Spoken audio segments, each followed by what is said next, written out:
Weightlifting is something I do religiously. As a weightlifter, I understand the amount of punishment my body can take and the amount I can lift.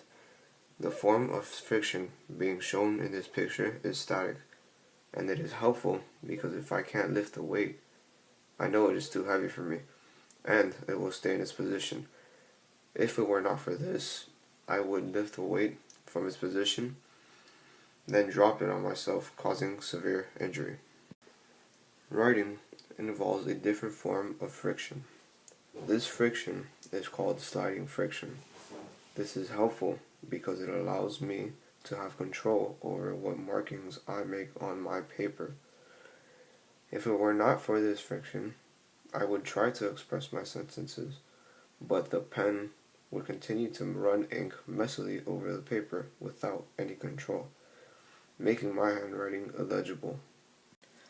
During this activity, the grips of your shoes provide you with static friction. If it were not for this, playing this sport would be nearly impossible. The type of movement going on in this picture is called post play. If it were not for the static friction, the defense would be pushed without the offensive player breaking a sweat, allowing him to get the basket with ease. The book bag gives the same principle as weightlifting. It is affected by the static friction, but this time it may be more harmful than it is helpful. If, say, a child or a weaker person tried lifting the bag while it was filled to the brim with books, after a long time, that may cause back problems for that person, or in some cases, shoulder issues. Running may have many different forces involved during the activity itself, some harmful, some helpful. In this case, I am explaining friction as a helpful force. I run almost daily to get a workout. What makes running difficult is the friction.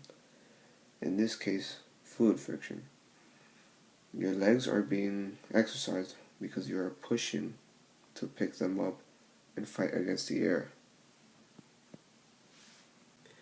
Driving is one of my daily activities. As a 15-year-old, my parents are instructing me on how to drive.